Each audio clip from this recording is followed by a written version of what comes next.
सारे दुख आपके लॉजिकल माइंड में पैदा होते हैं। जानवरों को उतना दुख नहीं होता जितना आपको होता है। अगर बाहरी चीजों की व्यवस्था हो जाए तो वो ठीक ठाक रहते हैं। दुखों से बचने के लिए लोग बुद्धि से नीचे जाने के कई तरीके इजाद कर रहे हैं। बहुत ज्यादा खाना, शराब, शारीरिक सुखों में बहुत ज्यादा समय बिताना। आप शराब पीते हैं और कुछ घंटों के लिए आप अच्छा महसूस करते हैं, पर फिर जीवन अधिक जोर शोर के साथ आपको दबोच लेता है।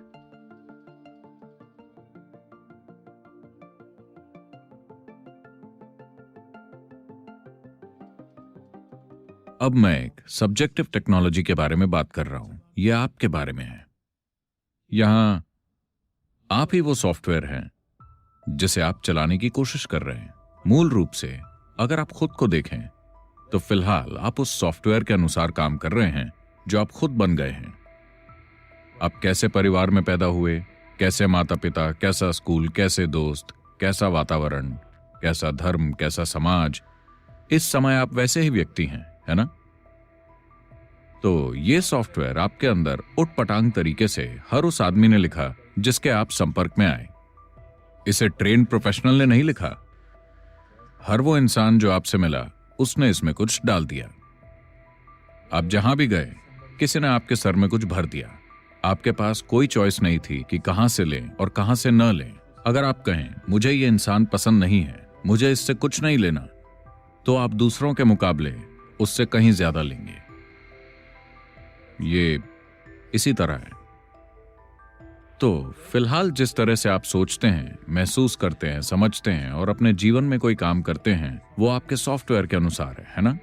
हाँ, आपको समझना होगा कि आप जिस तरह अपने शरीर को हिलाते हैं वो भी आपके सॉफ्टवेयर के अनुसार है। इसकी पकड़ इतनी गहरी है।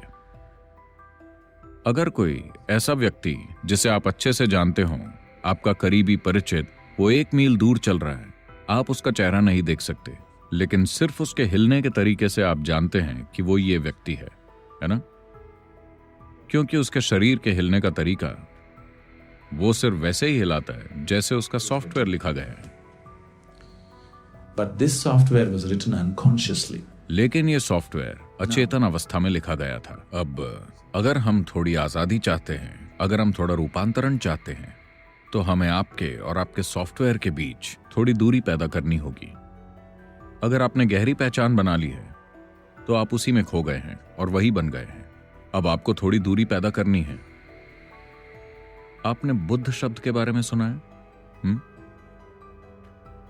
अगर मैं बुद्ध कहता हूं तो शायद आप हमेशा गौतम बुद्ध के बारे में ही सोचते हैं।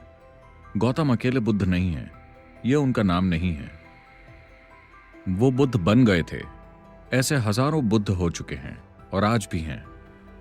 बुद्ध का अर्थ है, बू का अर्थ है बुद्धि, यानी इंटेलेक्ट। ध का अर्थ है दादा, वो जो ऊपर हो। जो अपनी बुद्धि से ऊपर है वो बुद्ध है। एक बार जब आप अपनी बौद्धिक प्रक्रिया से ऊपर उठ जाते हैं तो आपके जीवन में दुख समाप्त हो जाते हैं, क्योंकि सारे दुख आपके लॉजिकल माइंड में पैदा होते हैं। जब आप अपनी बुद्धि में फंसे होते हैं तो आप लगातार दुखी रहने वाले इंसान होते हैं। आपको जहां भी डाला जाए आप खुद ही दुख पैदा करने का तरीका ढूंढ लेते हैं। आपके डर, चिंताएं, टेंशन, स्ट्रेस। देखिए जरा, लोग किसी भी चीज को लेकर दुखी हो सकते हैं, हाँ है कि नहीं? लोग दुनिया में किसी भी चीज को लेकर दुखी हो सकते हैं। देखिए जरा, अगर आप पढ़े लिखे नहीं हैं तो उसका दुख, अगर पढ़ लिख लें तो दुख, अगर आपको नौकरी नहीं मिलती तो दुख, अगर नौकरी मिल जाए तो दुख, अगर आपकी शादी नहीं हुई तो दुख, शादी हो जाए तो दुख, अगर बच्चे ना हो तो दुख, बच्चे हो जाए तो दुख, है ना? लोग दुखी हो सकते हैं लगभग हर चीज के कारण। बुद्धि का यही स्वभाव है। जब आप बुद्धि में फंसे होते हैं तो जीवन ऐसा ही होता है। अगर आप बुद्धि से नीचे हैं तो आपको इतना दुख नहीं होगा। जानवरों को उतना दुख नहीं होता जितना आपको होता है। अगर बाहरी चीजों की व्यवस्था हो जाए तो वो ठीक ठाक रहते हैं। उन्हें उतना दुख नहीं होता जितना इंसान महसूस करते हैं, है ना? तो अगर आप बुद्धि से नीचे आ जाएं तो आप ज्यादा दुखी नहीं होंगे। अगर आप बुद्धि से ऊपर हैं तो आप बुद्ध हैं।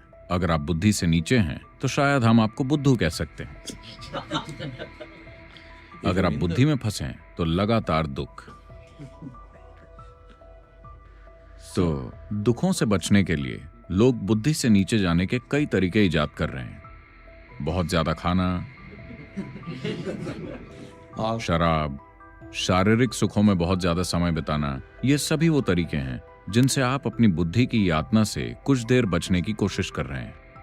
आप शराब पीते हैं और कुछ घंटों के लिए आप अच्छा महसूस करते हैं, पर फिर जीवन अधिक जोर शोर के साथ आपको दबोच लेता है। यह आपको जाने नहीं देगा। अब यह जीव जो बुद्धि से नीचे था, किसी तरह बुद्धि तक पहुंच गया है। इससे बाहर निकलने का एक ही रास्ता है, बुद्धि से परे अपना विकास करना। तो योग का मूल सिद्धांत और तकनीक यही है कि इससे परे कैसे जाएं। तो इसे अभी कैसे करें? भीतरी तकनीकों को ऐसे वातावरण में नहीं सीखा जा सकता जहां कमिटमेंट न हो। आपको एक कमिटमेंट से भरे फोकस्ड वातावरण की जरूरत होगी, वरना ये आपकी पकड़ में नहीं आएगा। ये कोई शिक्षा नहीं है, ये एक साधन है। किसी साधन के इस्तेमाल से पहले आपको एक खास स्थिति में होना चाहिए। आप में एक स्तर का कमिटमेंट होना चाहिए, एक स्तर की ग्रहणशीलता होनी चाहिए, वरना यह काम नहीं करेगा। क्योंकि देखिए, अगर आप एक केमिस्ट्री लैब में जाते हैं, आप दो केमिकल्स लेते हैं, अगर आप उन्हें मिलाते हैं तो कुछ होता है। लेकिन अगर आप उन्हें मिलाने के लिए तैयार नहीं हैं, अगर आप यहां बैठकर बस सोचते रहेंगे कि इससे क्या होगा, उससे क्या होगा, आप बस सभी गलत निष्कर्षों पर पहुंचेंगे। जब तक आप मिलाते नहीं, हो सकता है ये आपके चेहरे पर फट जाए, लेकिन जब तक आप मिलाते नहीं, आपको इसके बारे में पता नहीं चलेगा। लेकिन अब आप ही केमिकल हैं, आप ही केमिस्ट हैं और आप ही एक्सपेरिमेंट हैं। सब कुछ आप हैं। अब आपको एक अलग तरह की लेबोरेटरी की जरूरत है, वरना यह काम नहीं करेगा।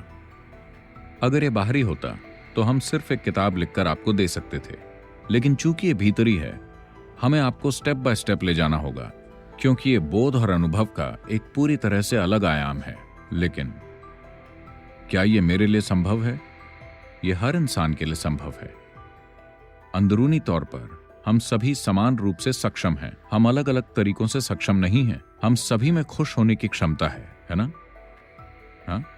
अगर आप एक पल के लिए भी खुश रहे हैं, यानी आप में खुश होने की क्षमता है ना? बात सिर्फ यह है कि आप वहां टिक नहीं पाते। यही असली मुद्दा है। इस ग्रह पर ऐसा कोई इंसान नहीं है जो कभी भी खुश नहीं रहा। हर इंसान कभी ना कभी खुश रहा है, यानी कि उसके पास खुश होने की क्षमता है, बस वो वहां टिक नहीं पाता। इसलिए उसे इस टेक्नोलॉजी की जरूरत है कि वो अपने भीतर के माहौल को कैसे बरकरार रख सके। यह संभव है।